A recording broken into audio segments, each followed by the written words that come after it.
Amém, meus amados? Muito bem, então agora vamos ler a palavra do Senhor. Livro de 2 Reis, capítulo 4, versículo 38, do 38 ao 41. 2 Reis 4, do 38 ao 41.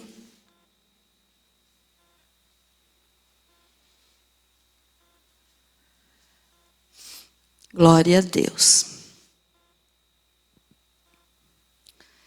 Muito bem. Diz assim a palavra do Senhor: a morte que havia na panela é tirada. Voltou Eliseu para Gilgal. Havia fome naquela terra.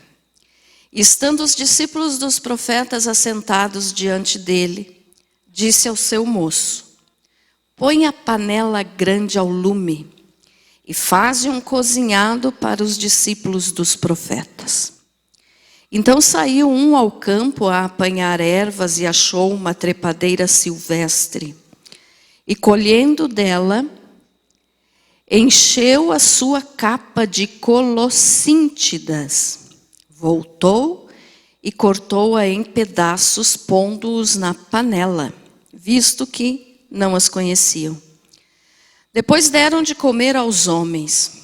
Enquanto comiam do cozinhado, exclamaram: morte na panela, ó homem de Deus! E não puderam comer.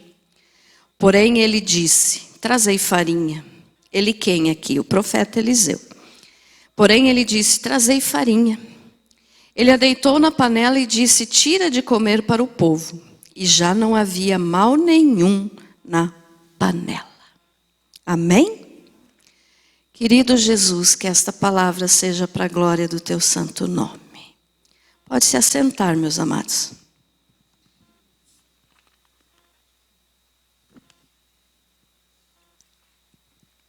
Glória a Deus. Muito bem, então vamos entender um pouquinho mais sobre essa morte na panela.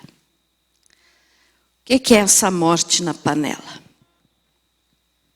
Hoje eu estou meio atrapalhada aqui com a minha Bíblia. É que eu não trouxe a agenda, hoje eu trouxe anotado aqui em uma folha. Eu estou acostumada com a minha agenda, né? Mas vamos lá. Então veja só. O profeta Eliseu, ele substituiu o profeta Elias, né? E eles tinham então a preocupação de ensinar outros homens a serem profetas. E eles criaram então uma escola de profetas. Como assim? O que era essa escola de profetas?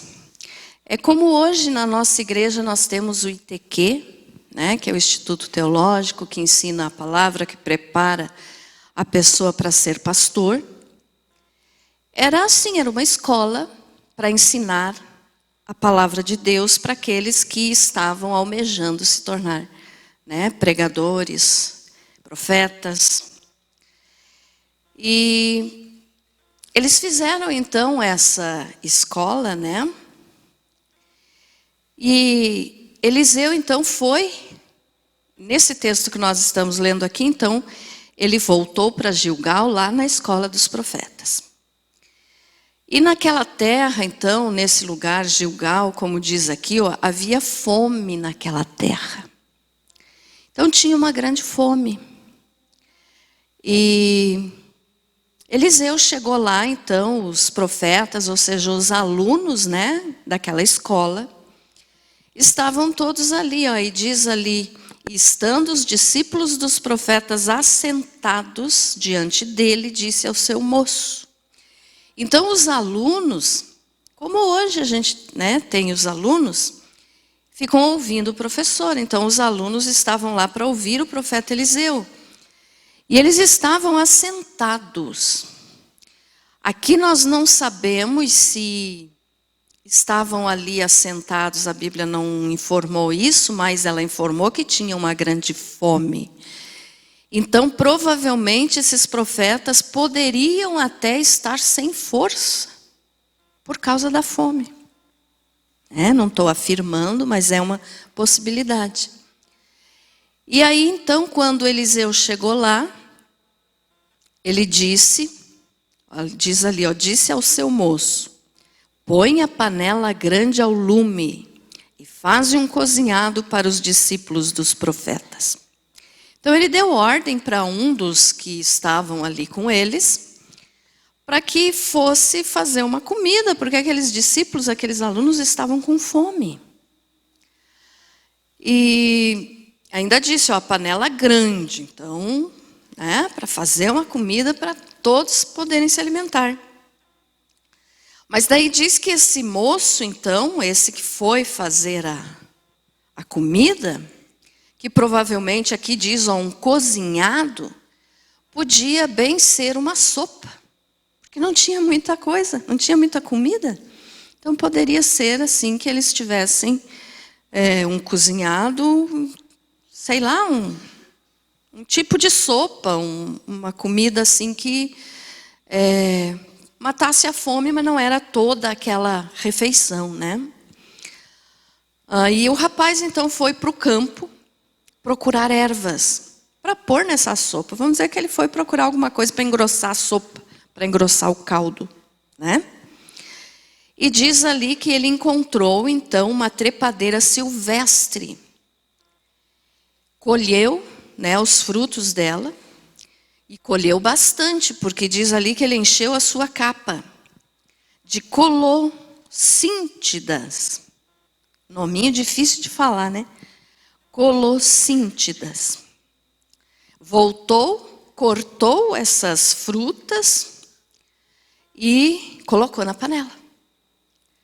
Cozinhou aquela sopa,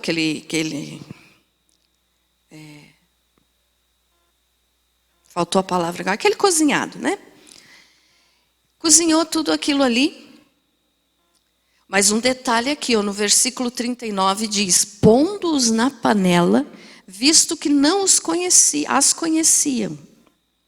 Então ele colocou aquelas frutas, que ele achou no campo, mas ele não conhecia as frutas. Ele supôs que seria uma comida. Uma coisa que ia reforçar aquele cozinhado para que pudesse encher a barriga dos alunos. Mas quando eles começaram a comer, um deles gritou: morte na panela, ó homem de Deus! E não puderam comer. Por que eles não puderam comer? Porque essa fruta, eu sempre tenho que ler, porque eu nunca me lembro o nome dela sozinha para falar, é colossíntidas. Elas eram do tamanho, do formato e até da cor de uma laranja. É igual uma laranja. Só que elas eram venenosas. Elas eram selvagem, uma trepadeira selvagem. E elas eram alucinógenas e venenosas. E aí, quando um deles gritou fome na panela, então o profeta Eliseu disse: me tragam farinha. E ele colocou então aquela farinha no meio do cozinhado, ali no meio daquela sopa, vamos dizer que ele engrossou a sopa com aquela farinha, e daí disse: pode comer. Em outras palavras, está abençoado, pode comer. E aí o povo comeu. Mas daí a gente fica pensando, mas qual o significado disso? Porque, quem sabe você mesmo já leu essa passagem aqui algumas vezes e não entendeu o porquê que Deus achou necessário colocar essa informação aqui na Bíblia, Mas tudo na Bíblia, como eu digo, tudo sempre tem um significado. Nada que está escrito na Bíblia é em vão. Tudo tem um significado para o nosso bem. E aí, então, o que a gente pode entender com esse texto aqui, com essa panela, com essa comida envenenada, com essa farinha que curou, né? Essa farinha agiu como um agente transformador. Ela transformou aquele veneno que estava na comida em bênção. Então nós temos que entender isso. O que significava aquilo. Para nós entendermos bem, eu quero que você primeiro observe o seguinte. Tudo foi colocado dentro da panela. E essa panela aqui, então, serve de símbolo para algumas coisas na nossa vida. Serve de símbolo para a igreja, serve de símbolo para o lugar do teu trabalho, serve de símbolo para a tua família, serve de símbolo para a tua vida pessoal, teu corpo. Então é uma panela, né? Por quê? Porque enche de coisas. E então, com essa passagem bíblica aqui, a gente pode observar que muitas são as coisas que a gente coloca dentro da panela que nos causam morte. Havia morte na panela. Então nos causam morte muitas vezes. E eu quero então, antes de... Vou te falar diretamente como se fosse hoje, nós estamos falando da panela igreja. Tá? Mas quero que fique bem claro para você entender. Tudo que você coloca nessa panela que é o teu corpo, ou vai te abençoar ou vai te matar.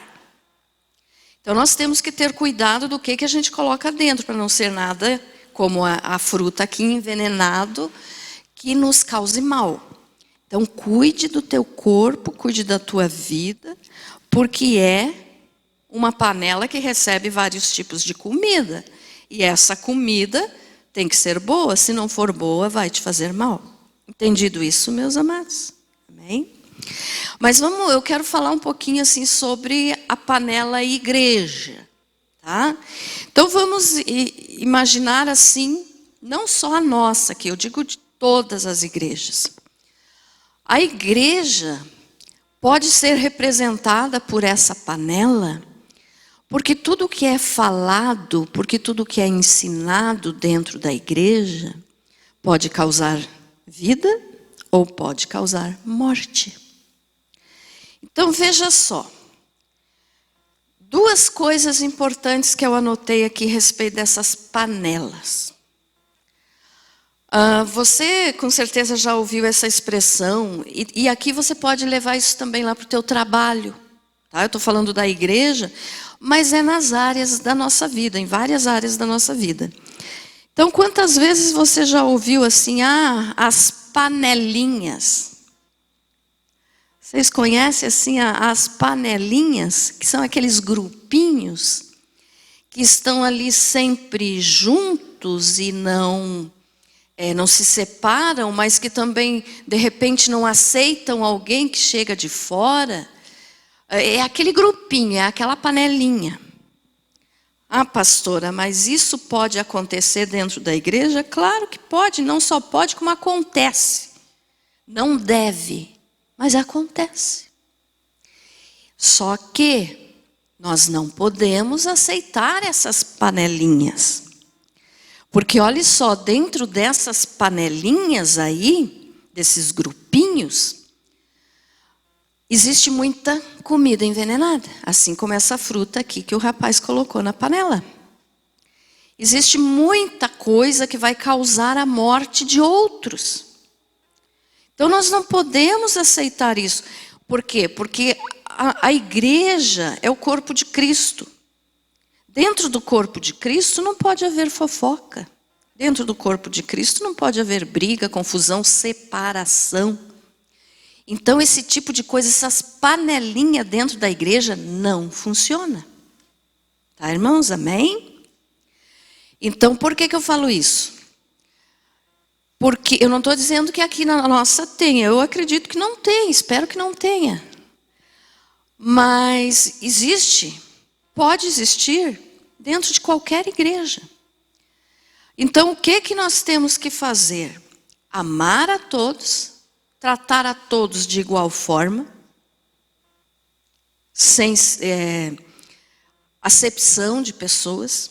Eu até tenho uma mensagem que eu estou querendo pregar daqui uns dias, a respeito de acepção de pessoas. O que é isso, né? Que Jesus disse, a palavra de Deus nos diz que Jesus não faz acepção de pessoas, mas eu vou te deixar pensando aí um pouquinho. E se eu te falar que Jesus faz acepção de pessoas? Então, já fique pensando aí para o dia que eu trazer essa palavra, você vai entender. Mas olhe só, nós, como corpo de Cristo, como membro de Cristo, nós não podemos fazer essa diferença e dizer, porque eu sou melhor que aquele lá, porque o irmão lá, não, capaz, não quero no meu grupinho, não quero na minha panelinha, não. Não existe isso dentro da igreja. Tá, irmãos? Eu quero que você entenda bem isso. Todos somos iguais diante do Senhor e nós não devemos ser assim. Mas existe? Existe. Mas temos que lutar contra isso. Então esse foi o primeiro detalhe que eu te falei de panelinha. Não podemos ter. Tá? Eu não estou falando de grupos específicos, como grupo de jovens, grupo do estudo, grupo do louvor. Não é isso. Isso são grupos de certas pessoas que fazem parte de um determinado trabalho. Isso não é panelinha, isso são grupos. Tá? Porque senão daí nós vamos ter a panelinha do grupo do estudo bíblico. Não podemos, né? Não é isso. Daí é um grupo, daí é outra coisa. Quem quer entrar, entra, é bem-vindo e não significa isso. Mas nós não podemos ter esse tipo de coisa, porque às vezes com aquilo que a gente faz, a gente mata uma pessoa com o veneno que vai dentro da panela. Entendido isso? Amém? Agora, a outra coisa que eu quero te falar a respeito da igreja, nesse sentido da panela, é que quanta coisa hoje está sendo pregada nas igrejas que trazem morte. Alguns, vamos dizer assim, que por falta de conhecimento, mas a falta do conhecimento não evita a morte daquele que está ali comendo daquela panela. Estão entendendo, irmãos? Olha só, aqui no versículo 39, nós lemos que o rapaz que foi buscar alguma coisa no campo para cozinhar, pondo-os na panela, visto que não as conheciam, quer dizer, faltava conhecimento. E hoje, em muitas igrejas, existem coisas que se falam, que se pregam, que se ensinam para o povo, que não é correto, que não é verdade. Alguns fazem por falta de conhecimento, mas a falta de conhecimento, e mesmo na inocência da pessoa, porque acha que está falando uma coisa certa, e que está falando alguma coisa que vai abençoar os outros, ao invés disso está prejudicando. Então, a falta de conhecimento mata e não dá vida. Então, olhe só. O que nós podemos entender com esse exemplo aqui? A ignorância, muitas vezes, né, das pessoas que ensinam coisas que não estão na Bíblia. Quero falar para você hoje um pouquinho das coisas que não estão na Bíblia e as pessoas falam que está. Algum tempo atrás, eu tenho uma mensagem no nosso canal lá da Banda Seres sobre isso já. Eu não me lembro como é que foi o nome da mensagem que foi para o canal, mas eu posso procurar e depois falar para você. Mas já tem uma pregação que eu fiz a respeito disso, eu fiz de vários temas que se prega errado nas igrejas. Quem é que lembra? Quem é que assistiu essa mensagem? Alguém lembra aqui? Já faz um tempo, o Sidney lembra? Já faz um tempinho, né, Sidney? Acho que faz o quê? Uns 2 anos por aí? Mais ou menos, né? Mas eu tenho visto muitas pessoas falando essas coisas aqui, e eu quero esclarecer para que você não pereça por falta de conhecimento, como o Senhor Deus fala, né? Lá no livro de Oséias, que diz: o meu povo perece por falta de conhecimento. Então, às vezes, as pessoas falam, mas não está na Bíblia.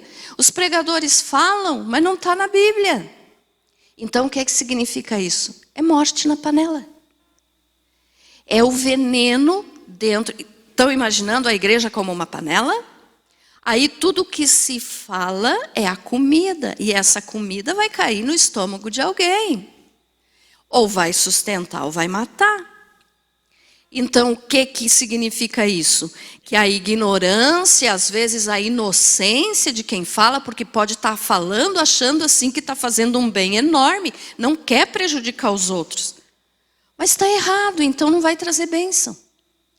Então, por isso, se tornam o veneno. Então, o símbolo aqui desse texto de 2 Reis, a panela é a igreja, a palavra que se oferece, ou seja, a pregação que se faz, é o que tem dentro da panela, é a comida. E a farinha aqui, né, que Eliseu depois misturou, é o Senhor Jesus. Mas eu já vou te explicar sobre Jesus. Então, assim, ó, a ignorância não tira o veneno. Tá? Mesmo que a pessoa esteja na inocência sem querer prejudicar ninguém. Mas pregou errado, vai fazer alguma coisa errada para alguém. Então, muitos pregam sem saber o que fazem e pregam mentiras. Mesmo inocente, mas matam a pessoa, matam o povo que está ouvindo aquela palavra. Matar não digo fisicamente, mas às vezes mata no pensamento, no coração. Às vezes pode machucar, pode ofender, pode doer. Mas pode também matar no sentido de que aquela pessoa vai começar a transmitir esse conhecimento errado que recebeu para os outros. Entende, irmãos? Então é esse tipo de morte que eu estou falando, que pode existir dentro das igrejas.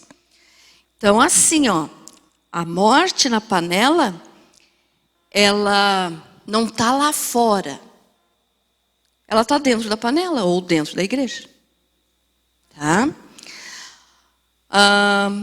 A primeira coisa que eu quero citar aqui, eu já falei aqui várias outras vezes e quero repetir para você se atentar bem a isso. As pregações coach. O que é isso, pastora? Aqueles pregadores que vêm assim com aquela palavra de você pode tudo, você consegue, você faz, você acontece. Você é importante. Não dê valor para os outros, dê valor para si mesmo. Esses pregadores que são chamados de pregadores coach, né, o evangelho coach, como estão falando por aí, mas que na realidade o evangelho não é isso. Mas eles pregam o humanismo. Então o que é o humanismo? Tira Deus do centro da vida das pessoas e coloca o homem como centro. O homem, eu digo, ser humano. Então você é importante, você pode, você não precisa de Deus, você pode fazer o que você quiser, que você vai conseguir pela força do teu braço. Cuidado com essas mensagens. E tem muitos pregadores assim na internet. E geralmente, estou falando geralmente, não estou dizendo que são todos, mas geralmente são pregadores mais, como é que eu vou dizer, mais novos, mais moço, né?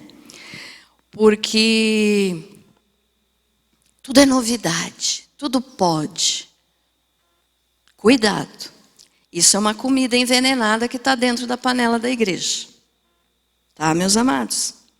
O humanismo tira Deus do centro do coração da pessoa e coloca só a pessoa como importante. Ah, pastora, mas nós não temos importância? Se vocês mesmo no louvor cantam, quero que valorize o que você tem, né? Não tem nada a ver com isso. Você é importante para Jesus, eu sou importante para Jesus, por isso ele morreu por nós. Mas nós sem Jesus não somos nada. Então não adianta a gente querer dizer, eu sou importante, eu posso, eu faço, eu aconteço. Se não tiver Jesus, você vai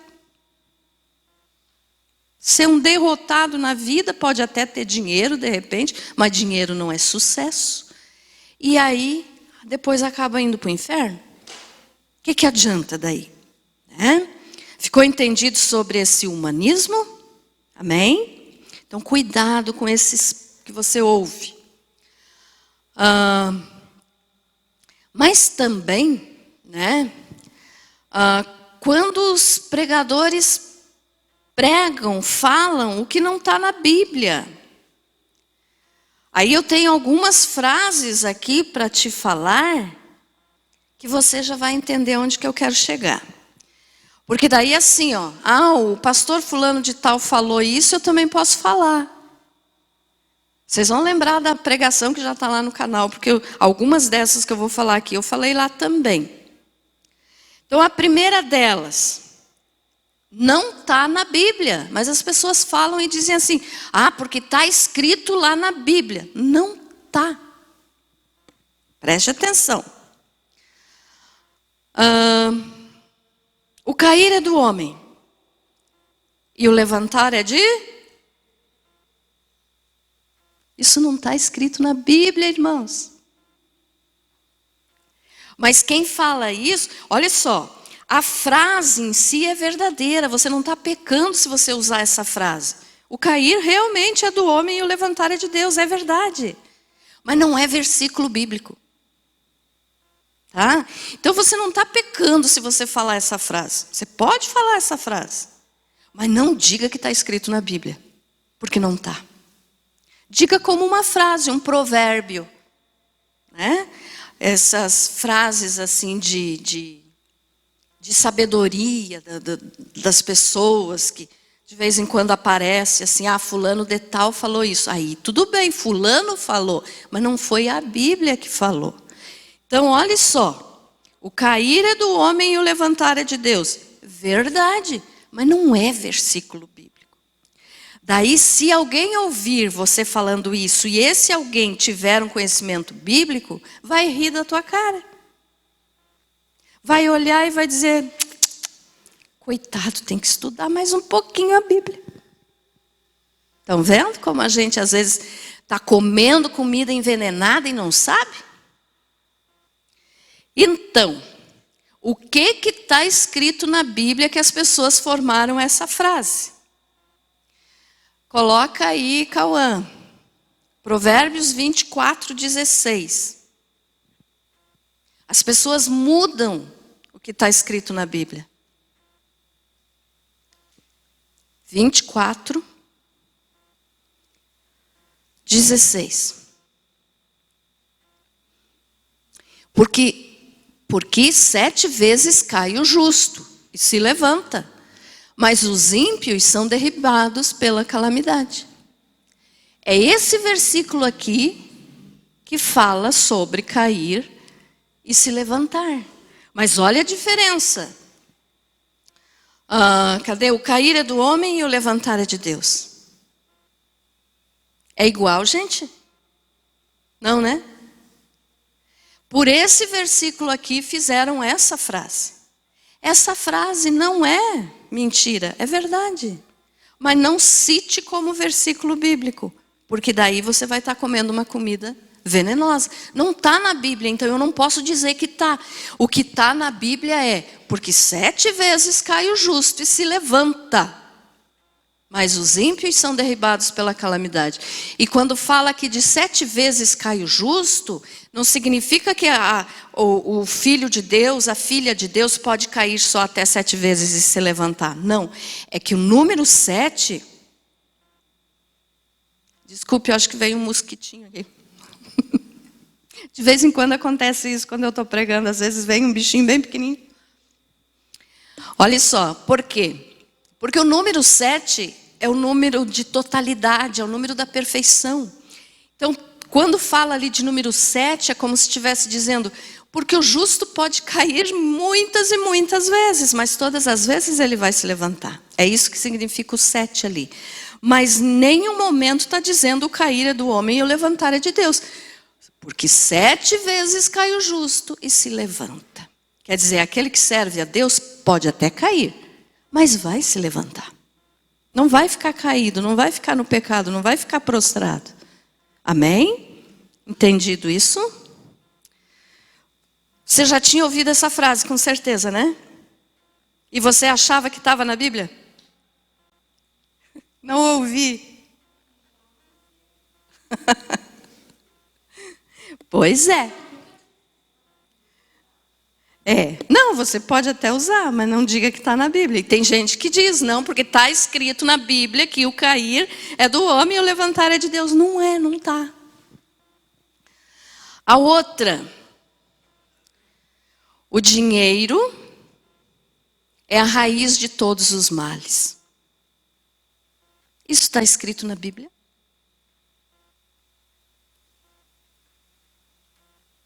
Será? Vamos ler 1 Timóteo 6,10. 1 Timóteo.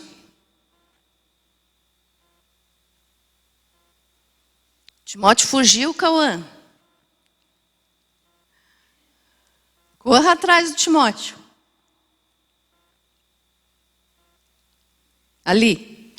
1 Timóteo 6,10.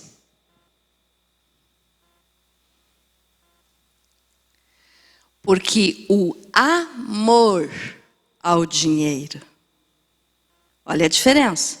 A frase que as pessoas dizem é: o dinheiro é a raiz de todos os males. Não, porque o amor ao dinheiro é raiz de todos os males. Não é o dinheiro que é a raiz de todos os males. É o amor ao dinheiro. Viu a diferença? Então as pessoas tiraram essa palavrinha aqui, amor, e daí falam como que o dinheiro é ruim. Gente, eu sempre prego contra a teologia da prosperidade, mas o que eu explico é: você tem que dominar o teu dinheiro e não deixar o teu dinheiro te dominar. Você não pode amar o dinheiro. Nunca queira, como é que eu vou dizer?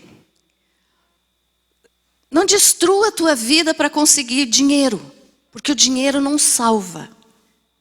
Mas o que está dizendo aqui é que o amor ao dinheiro, nós precisamos ter dinheiro para comer, para morar, para vestir, nós precisamos trabalhar. Ou então você vai pegar todo o teu dinheiro e vai dar de presente para alguém, se você acha que o dinheiro é a raiz de todos os males. Como que a gente vai viver sem ter um dinheiro, um salário para comprar comida, para comprar as coisas que precisa? Então, ter o dinheiro não é problema. Mas o problema é se você amar o dinheiro e deixar ele te dominar.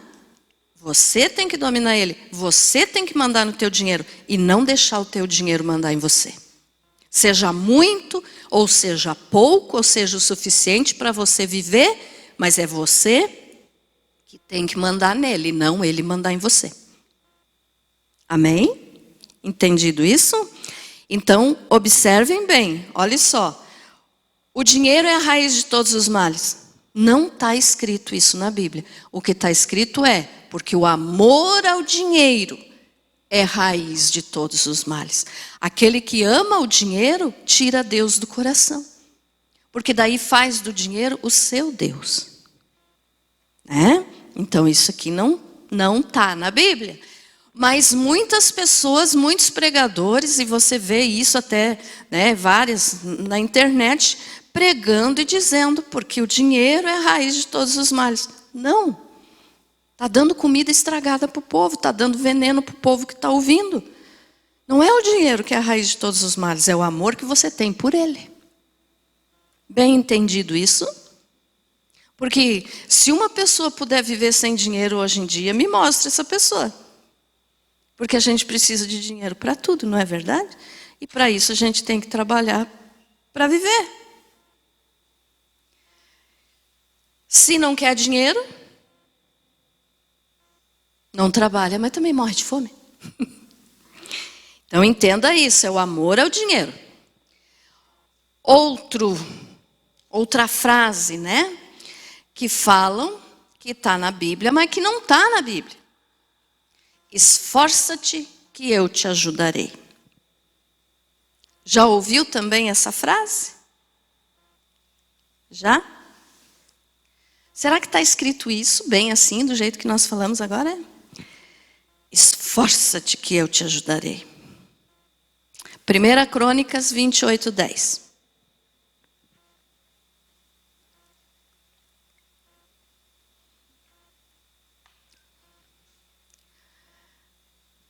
1 Crônicas 28, 10.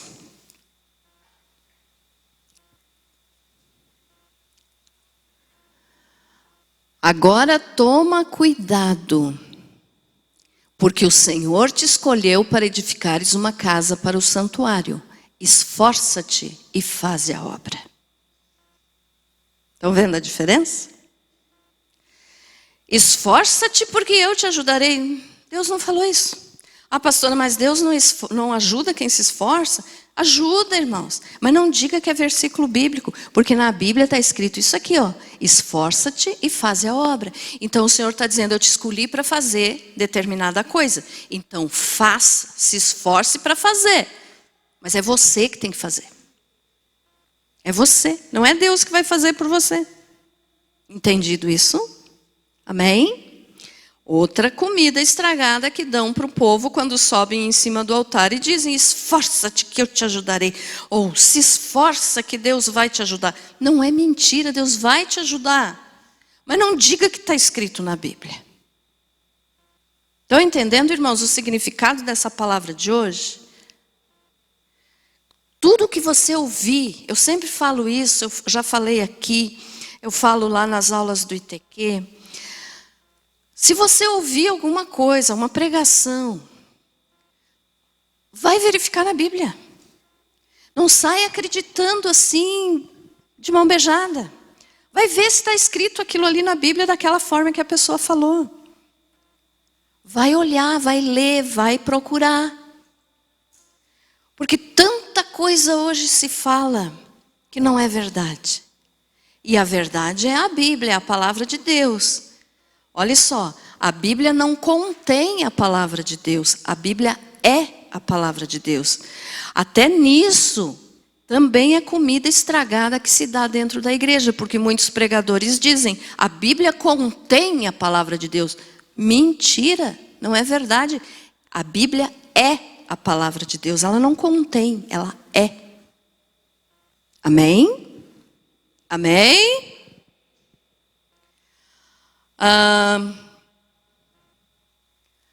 Outra frase. Eu venci o mundo e vós vencereis. E agora? É versículo bíblico ou não? João 16, 33. Vamos ver o que é que Jesus falou realmente. João 16, 33.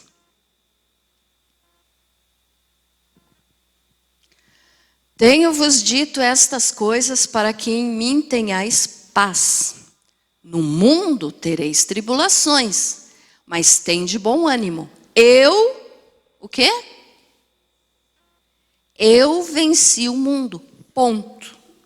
Mas as pessoas completam e dizem, eu venci o mundo e vós vencereis. Jesus não disse isso. Eu venci. Olha lá, eu venci o mundo. Ele não completou dizendo, e vós vencereis. O que ele falou foi, vocês vão ter tribulação. Você tem tribulação na tua vida? Com certeza, né? Todo mundo tem. Então Jesus falou que nós teríamos tribulações, mas que ele venceu o mundo. Aí a gente subentende que, porque nós somos de Jesus, nós também vamos vencer. Claro que sim. Mas ele não falou isso. E as pessoas falam colocando palavras na boca de Jesus, como se ele tivesse falado. E isso é uma coisa muito séria. Então nós não podemos ultrapassar, nem tirar, nem pôr do que está escrito na Bíblia. Amém, irmãos? Estão entendendo, né? Amém? É mania de professora, tá? Vocês não liguem, porque... Estão entendendo? Estão entendendo?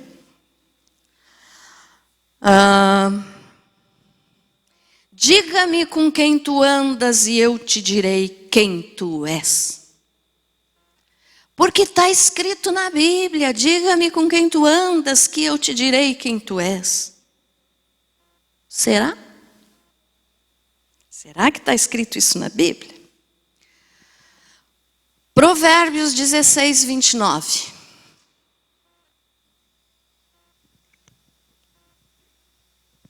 Já vamos encerrar. 16, está certo, Cauã. 16, 29.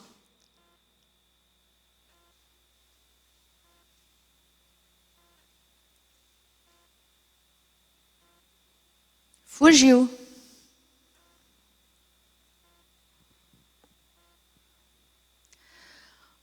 O homem violento alicia o seu vizinho e guia-o por um caminho que não é bom. Baseado neste versículo de Provérbios, inventaram essa frase, que é um ditado popular, é um provérbio.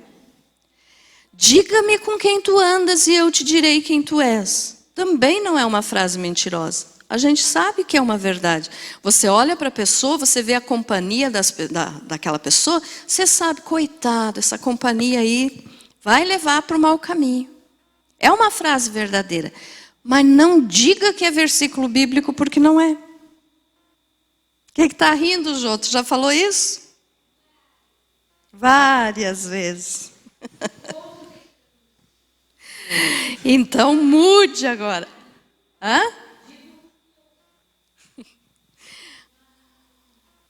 Mas não é bíblico. Olha só, diga-me com quem tu andas e eu te direi quem tu és. Mas o que a Bíblia fala? O homem violento alicia, quer dizer, pega, né, a pessoa, o vizinho ali está falando, e leva para o caminho errado. Guia-o por um caminho que não é bom. Mas em nenhum momento está escrito na Bíblia, diga-me com quem tu andas e eu te direi quem tu és. Então tem várias coisas que as pessoas falam por aí e dizem estar na Bíblia, que alimenta os outros e é uma fruta envenenada. Não é verdade, então não está na Bíblia. Então nós temos que ter esse entendimento. Não posso dar comida estragada para as pessoas. Eu não posso falar que está na Bíblia uma coisa que não está. Porque daí vai ser aquele veneno da panela lá do profeta Eliseu. Né? Certo? Outra coisa. É dando que se recebe.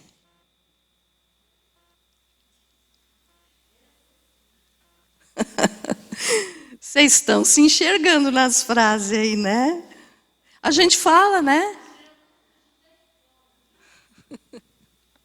É dando que se recebe. Também, essas frases que eu estou falando aqui não são mentiras, irmãos. São verdades. Mas não está escrito na Bíblia. Então vamos ver o que realmente está escrito na Bíblia. Atos 20, 35. Atos 20, 35.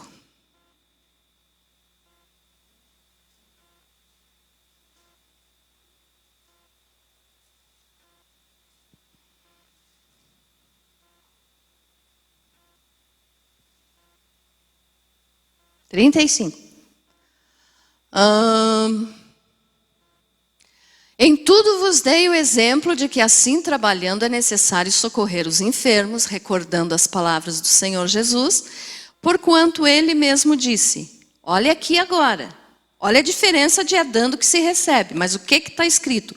Coisa mais bem-aventurada é dar do que receber. Tem o mesmo sentido? É parecido? É, mas não é do jeito que está falando aqui, que as pessoas falam por aí. Não, porque é dando que se recebe. Jesus falou isso. Está escrito na palavra. Não foi Jesus que falou. Não está escrito isso na palavra. O que está na palavra é coisa mais bem-aventurada é dar do que receber. Então está dizendo, é feliz aquele que dá, que ajuda o próximo. Mas não é aquela velha frase. Eu acho que as pessoas, na realidade, quando formaram essas frases, leram esses versículos, e tiveram preguiça de decorar inteiro e resumiram. Né? É o que parece? É o que parece. Porque daí não decoraram o versículo, mas o sentido é esse, então vamos falar, é dando que se recebe. Não é assim, gente. Tá bom? Mais um aqui. Posso dizer mais esse e mais dois? Posso? Quem com ferro fere, com ferro será ferido. Vamos ver o que é que a Bíblia fala? A Bíblia não fala assim. Mateus 26, 52.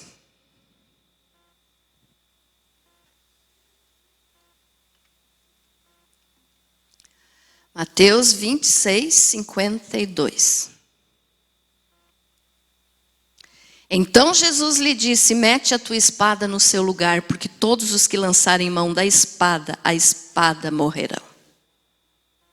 Tiveram preguiça de decorar o versículo? Porque a espada é ferro. Então, quem fere com ferro será ferido. Viu como as pessoas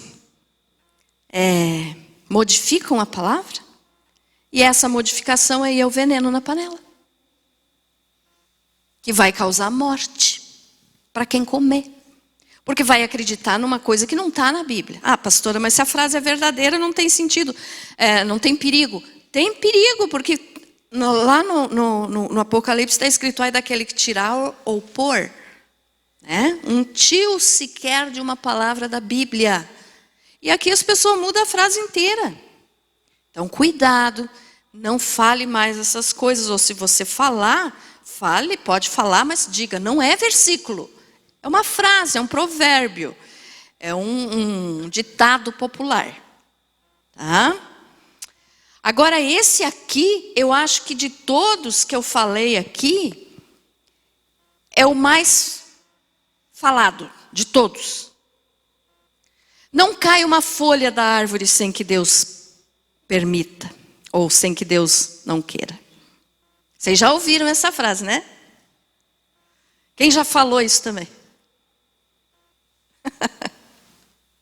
Então, mas está escrito isso? Não. Lucas 21, 18.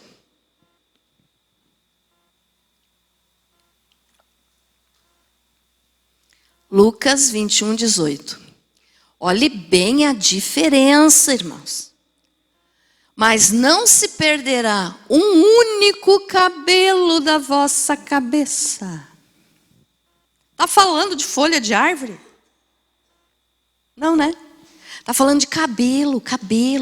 Que ali o texto se refere assim, que o Senhor está dizendo que Ele nos protege e que Ele não vai permitir que nenhum fio de cabelo da nossa cabeça caia.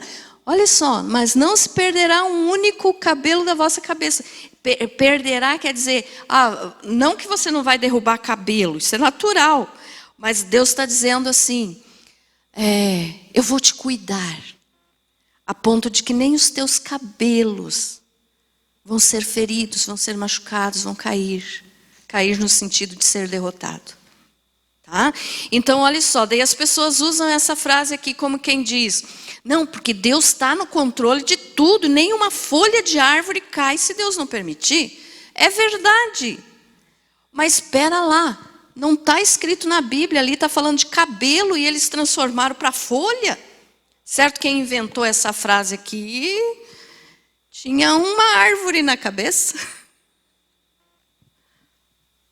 Entendido, irmãos? Não fala de folha de árvore. E é muito falada essa frase. Mas o que fala, o que Jesus disse foi: eu vou cuidar tanto de você que nem os seus cabelos vão se perder. Então não está falando da folha de árvore.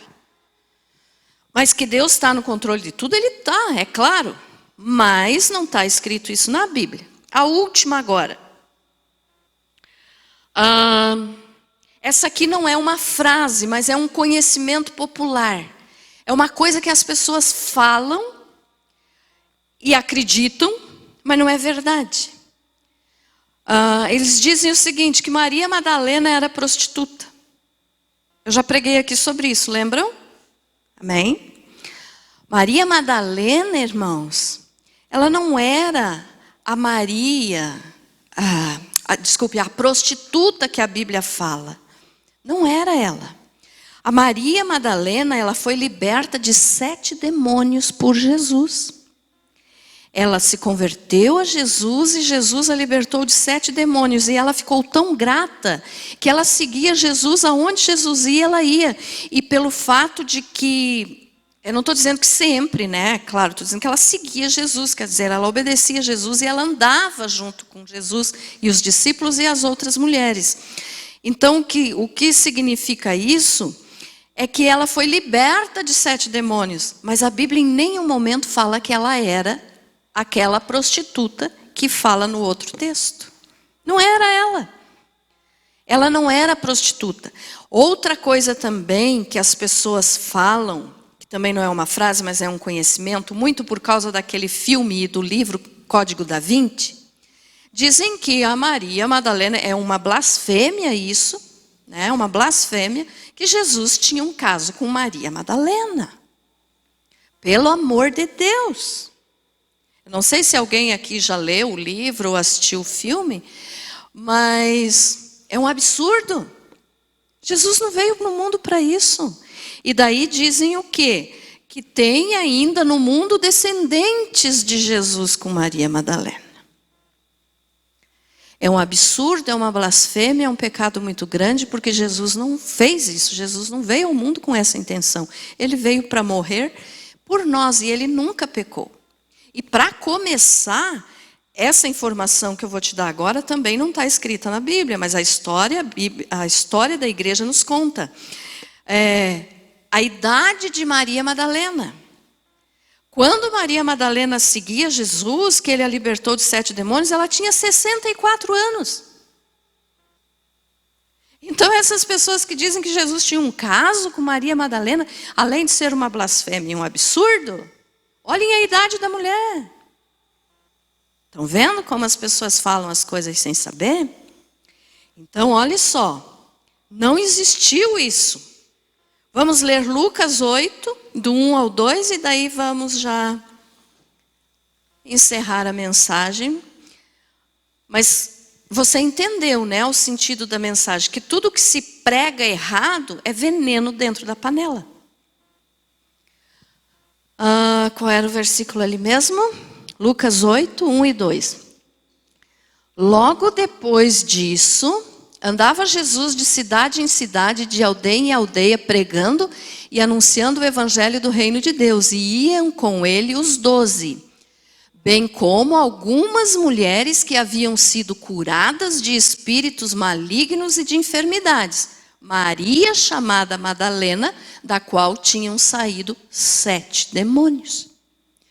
Se ela fosse prostituta, a Bíblia teria falado, porque a Bíblia não esconde os defeitos das pessoas. Porque a Bíblia não contou porque queria esconder. Não, a Bíblia não esconde quando Davi pecou. Deus escondeu que Davi pecou? Não. Deus não esconde, Ele conta os erros das pessoas para que nós hoje possamos aprender com os erros deles e não façamos a mesma coisa. Então, se ela fosse prostituta, estaria escrito ali. E não está. Então, ela não era prostituta. Ela era uma mulher que provavelmente tinha 64 anos, foi liberta de 7 demônios, amou Jesus com todo o seu coração e o servia, né? Então, resumindo essa história aqui da morte na panela, irmãos.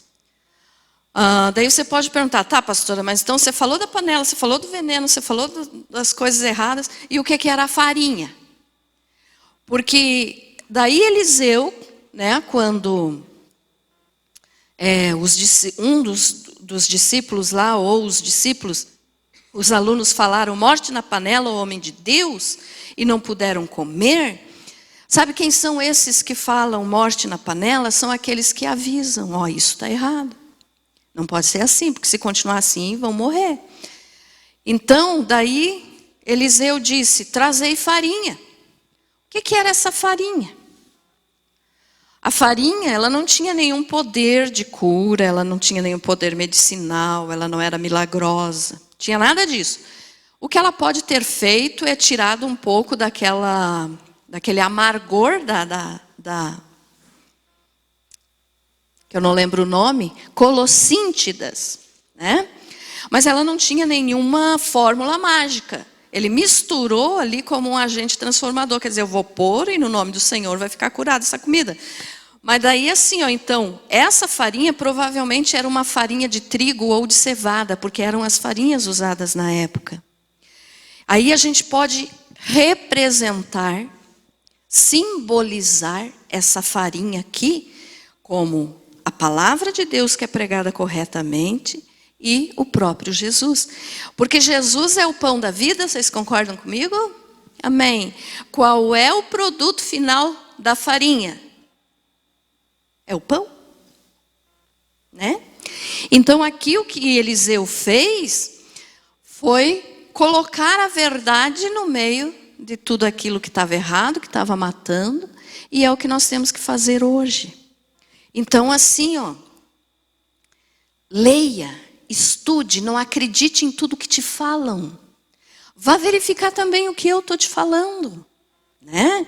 Porque a gente tem que acreditar no que está na Bíblia. Se as pessoas lessem corretamente a Bíblia, não falariam tantas vezes essas frases aqui que nós citamos que são erradas. Então verifique, leia, estude, busque de Deus. Deus revela, Deus mostra. Esse revela que eu estou falando é Deus mostra, não estou dizendo que de revelação, de profecia, não, tá, irmãos? Deus pode fazer isso? Pode, mas não é nesse sentido que eu estou falando. Deus mostra para nós a verdade quando nós procuramos a verdade.